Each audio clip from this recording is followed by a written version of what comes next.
I'm now joined by Keenan Cummings of WVSportsdotcom. Keenan, welcome into the show tonight. Hey, thanks for having me on, Ryan. Absolutely.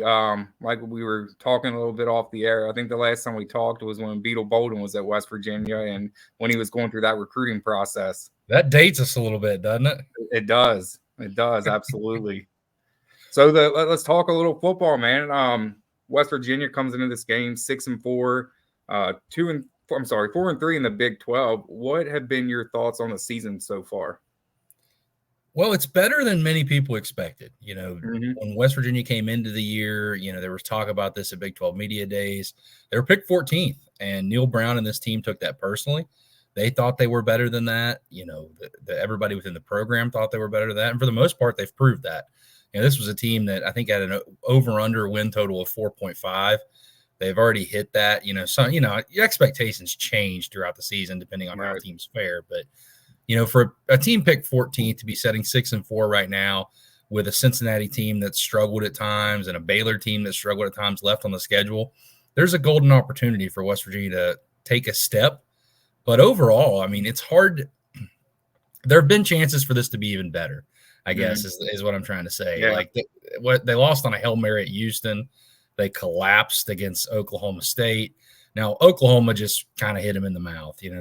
Oklahoma played as well as they have all season, and West Virginia played as poor as they have. That happens sometimes when you got to make trips to Norman. It's not the first time West Virginia's been blown out there. So that's happened. But I think overall at 6-4 right now, you're feeling okay with what West Virginia's been able to do. But there's definitely that feeling that there is a little bit more meat on the bone that they kind of left. How important do you think it was for Neil Brown to have this type of season? Do you think he was on the hot seat coming into the year at all? Yeah, no question. I mean, depending on who you talk to. I mean, you talk to fans, Neil Brown's still on the hot seat in some degree. If you talk to people in the athletic department, they're obviously a little bit more reserved. You're not allowed to make knee-jerk decisions, but he's got a big buyout attached to him too, which makes things a little complicated. I'm not sure technically if he's really off of it yet at 6-4. Let's just say, if we want to play hypotheticals here, West Virginia gets blown out the next two games. I think that kind of erases the goodwill that you had built early in the season. So I think they need to close strong, but he's definitely in a better spot now than where he was, at the starting of the year. Do you think being picked 14th in the league with knowing what they were returning, do you think that was justified, or was it just the unknown more than anything? Yeah, I've talked to a lot of people about this, since it came out and really after and ever since. It's so hard anymore to know what your own team that you cover, what they have with all the turnover and everything that happens in the offseason now. Forget learning 13 other teams. So I think when a lot of people pick those media polls, I did not pick it this year, so I can't throw myself in that category, but I have before. So when you pick those media polls, a lot of times you go off what you know. And if you look at what what returned for this West Virginia team, yeah, I could see it. But they brought in a lot of players, young players develop. So I was always under the belief this was going to be a better football team than 14th. I firmly believe that. I think I picked West Virginia 6-6, 7-5 if they got some breaks. So we're right on that track right now, possibly even better than that. So, but it's hard. It's so hard to really sort that through to know what other teams have. I kind of go around every time West Virginia plays somebody now and talk to someone like this just to get some insight. Because in the past, you could read the media guide or you could, look at the roster and have an idea what to expect. Anymore, man, it's so nuts, the turnover and how different things are from year to year. Yeah, it's interesting you say that because Cincinnati, obviously new coaching staff, returned just one starter on offense. So there was some continuity on defense with their front seven and a couple guys in the back end of the defense. But you look at their offense and it's, their center Gavin Gerhardt's the only returning starter. Everyone else is either a transfer or making their first start of their careers. So definitely understand that transition that, West Virginia was going through as well. Speaking of the offense, obviously I think it starts with CJ Donaldson. Any updates on him as far as what you've seen from this past game? Right now, I would consider him questionable for the game. He got injured against Oklahoma. They want to run him. They want to use their offensive line. I think that CJ is always kind of going to get the credit, but the offensive line is really the engine of this team. They're a very veteran group. They came under the end of this year with like 135 starts combined. There were a lot of returning players, and they've played well. Now, last week against Oklahoma was the first time all year, and they played Penn State and a bunch of other teams in the Big 12 that they got bullied a little bit. They'd never been really beat up front. They'd had, less than stellar games, but they'd not really been beat the way they were against Oklahoma. So I think that they'll come out kind of refocused. And if CJ can't go, it'll kind of go to Jaheim White has been a guy that's really came on of late. He had averaged over 9 yards a carry in the 2 games before Oklahoma. I kind of just throw that Oklahoma game out in a sense because West Virginia just played very poor. I mean, that was by far their worst game of the season, offensively, defensively, really the only unit that even showed up with special teams. So you brought up Jaheim White. What are the biggest differences between C.J. Donaldson and then Jaheim White and also Garrett Green? Garrett Green's another guy that's had some run this year. Yeah, C.J. Donaldson is more of a bigger physical back. Now, he's got some wiggle and some speed, but he's 240-pound former tight end that had never played running back before he got in college last year. They moved him over there, and he's really kind of fit into that role and really learned how to play the position a lot more this year. He got hurt about midway through last year, but he's learned how to play it better, understands what he's doing. Now, Jaheim White is more what you think of a running back, when you think about it. He's smaller, shifty. If any Cincinnati fans remember the name Avon Coburn at West Virginia, he kind of runs like him with a little bit more speed. He's got some burst, some wiggle, and he can really get in the open field and make things pop. So you got those two, and Justin Johnson works in as well. He's a guy that they're going to give carries to. He's more straight line, kind of cut and go type deal, but he's a dependable option. And Garrett Green's always a threat, as a quarterback. They like to run him a lot when they can. He's battled some injuries, but he has the ability to really break games open with his dual threat ability. Well, speaking of Garrett Green, what can you tell us about him? Is how, you look at the stats and it's kind of crazy. The guy has 3 interceptions on 210 attempts. So he's a guy that can be efficient. Do you think this is a game where West Virginia tries to lean on the run game, or do they try to get him involved with the struggles that Cincinnati's had in the secondary? They will throw the football. They've gotten a lot more aggressive early in the year. One of the big things that Garrett struggled with last year when he took over the last 3 games was turnovers. He really struggled with getting the football where it needed to go, making the right decisions. That hasn't been the case this year.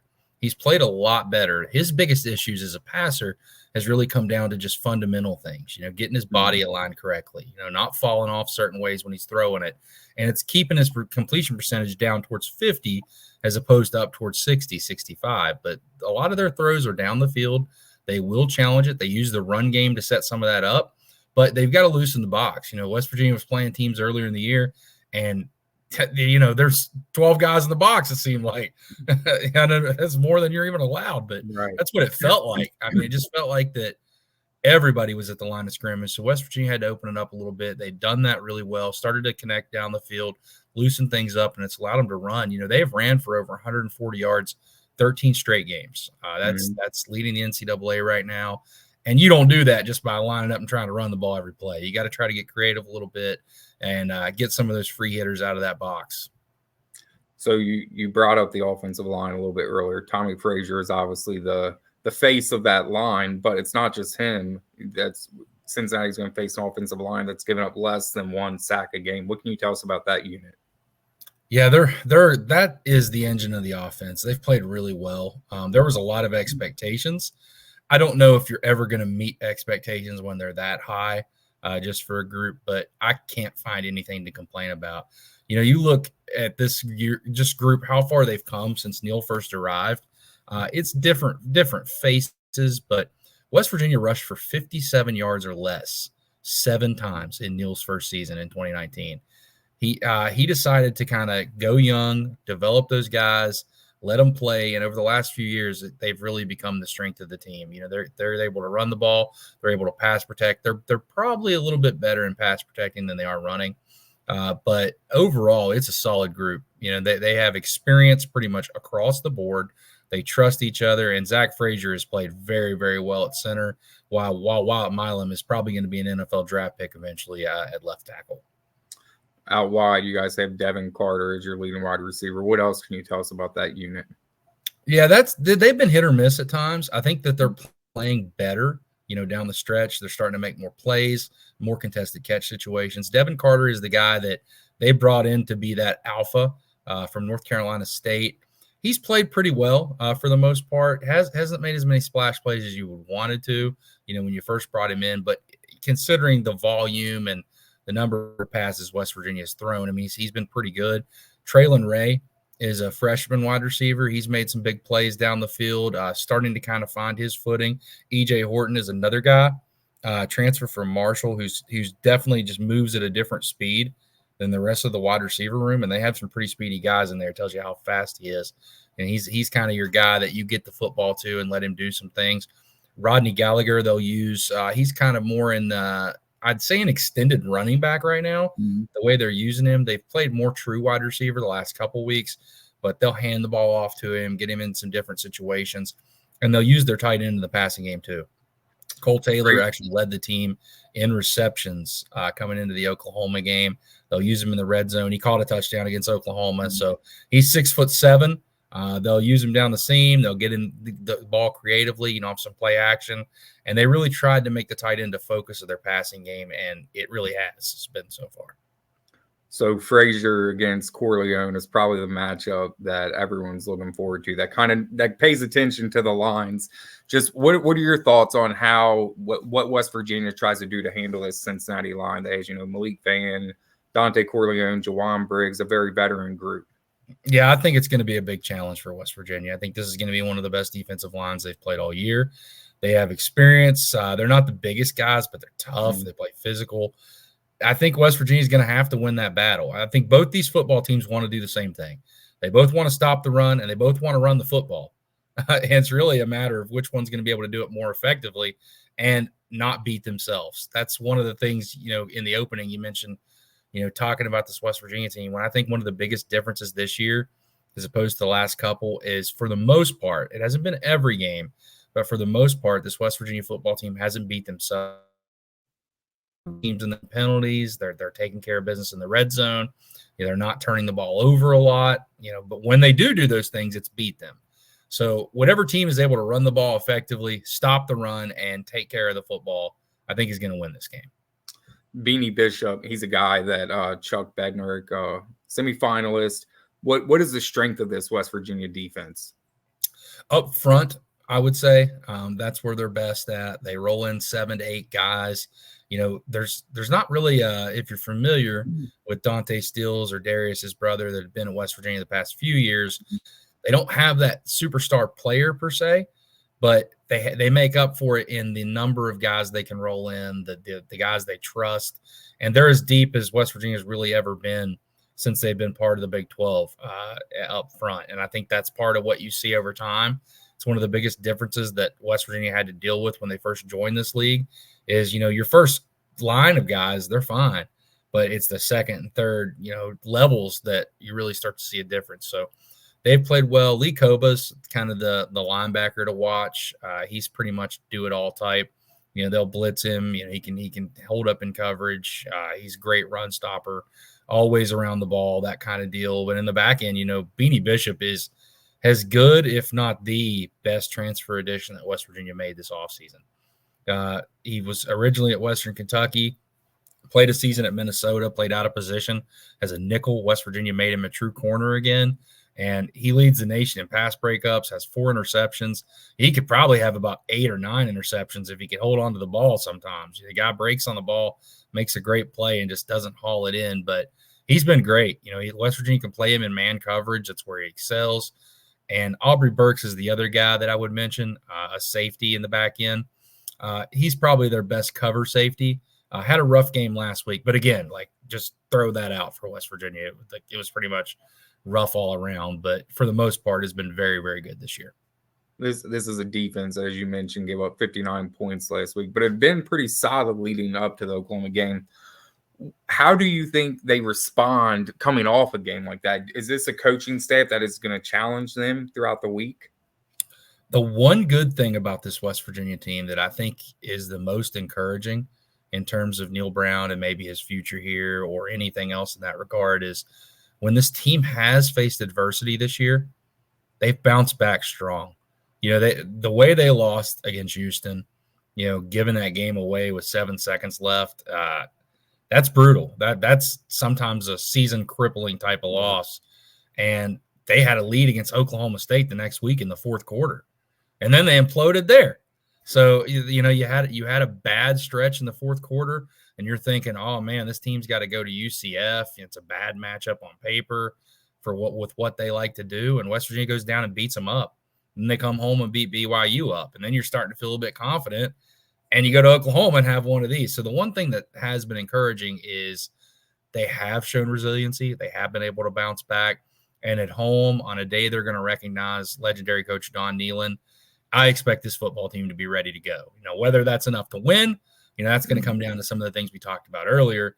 But I do not expect there's going to be any hangovers or anything like that because they've shown the ability to get past those things earlier this year. What would have been some of the biggest, I guess, weaknesses of this defense as well as strengths? At times, coverage. Teams have done a really good job getting them in one-on-one situations at times with some of their safeties. They've struggled to defend, especially, teams with a lot of RPO type tempo, UCF, Oklahoma, that kind of deal. They've struggled, and they really, really, really have issues at times when they can't stop the run. This is a defense that stops the run for the most part, but if they can't, they really get behind the sticks, and it's just hard for them to really recover because that's what they do. They try to force teams into difficult situations on third down and get off the field. When that happens, this defense has been very good this year, but when teams are able to kind of pop some runs on them, get them in some play action, some RPO situations, that's when they've really had struggles. Let's moving along to special teams. West Virginia has been a team that's been pretty solid in their kick return coverage. What can you tell us about that unit as far as kicking, punting, all of that stuff? They're pretty good in most of those areas. Punting, they're a fair catch type punt team. They don't allow much returns, if any at all. I think it was 19 yards or something to that degree going into the Oklahoma game that they've allowed on the season. A lot of fair catches. They get the ball high. They have an Australian punter. Who doesn't anymore? Oliver Straw. He's very effective. He's punted the ball well for the most part this year. Their punt return team, it's not the best, but it has been better than it has in recent years. Preston Fox is the guy that kind of takes the ball there, and that's all I was going to bring up.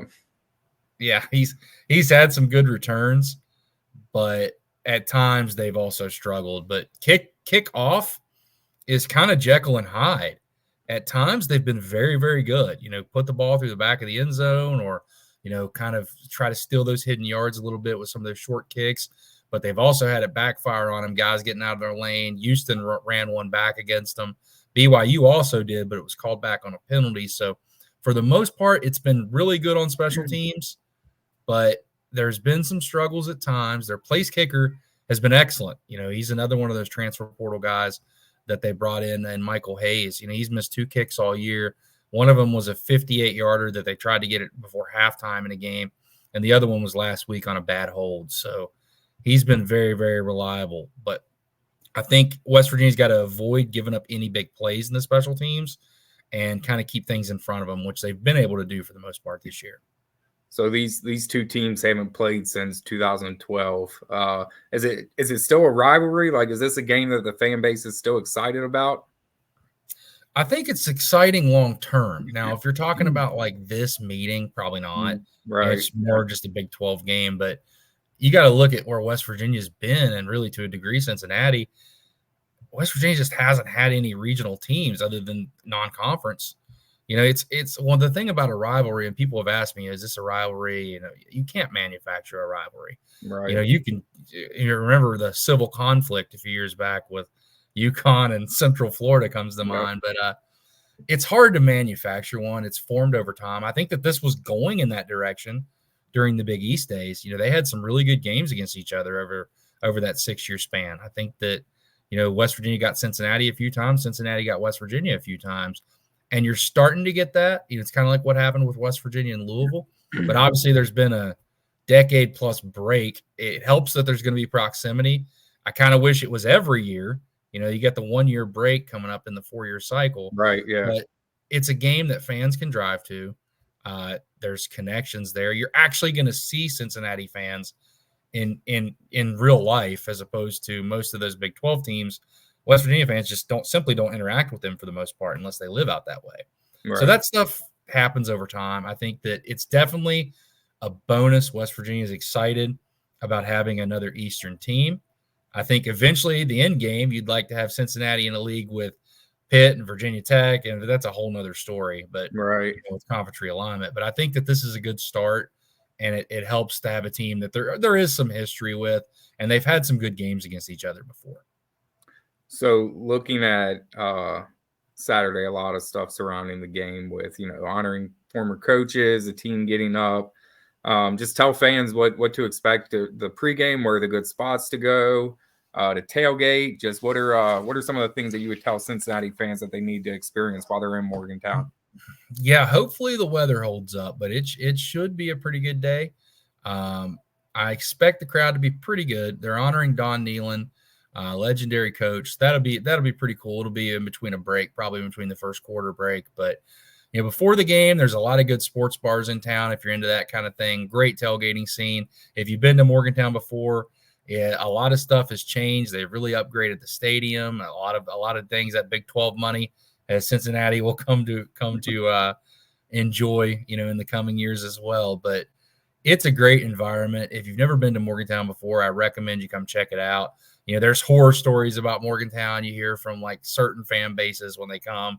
But if you ask anybody in the Big 12, it's been excellent for them, and really West Virginia heading out to those schools. So I don't see there being a lot of, animosity between these two teams. You go to the tailgating scene, get a pepperoni roll, hang out with some people, and have a good time. It should be a really fun matchup. And it's exciting that, like I said, in the next couple of years, you'll get to see this more than once. Yeah, I think it's interesting because when the two teams were in the Big East together, it was obviously somewhat of a rivalry or trending toward that way. But I think there might be more dislike toward the Pitt fan base than West Virginia. Like, there's, even to this day, the thing is eat shit Pitt. I mean, I know that's kind of a national thing, but, even to this day, Cincinnati fans still do not like Pitt fans. And I think West Virginia fans would agree with you there. Oh, yeah. Yeah. So there's some common interest in that one. Yeah, are you going to be at the game Saturday? Yes, I will be. All right. We'll have to link up before the game then. A good deal, man. All right, Keenan. Well, let everyone know where they can follow your work, and we'll get out of here. Yeah, you can come check it out, WVSportsdotcom, over on Rivals. We got stuff throughout the week. Got stuff from the Cincinnati side, West Virginia side, and a lot of stuff to kind of check it out, just to kind of get a lot of different angles on the game. You can follow me on Twitter at Rivals Keenan if you want to, but appreciate you checking out my work. All right, Keenan. Well, good luck Saturday, and I look forward to seeing you. You too, buddy.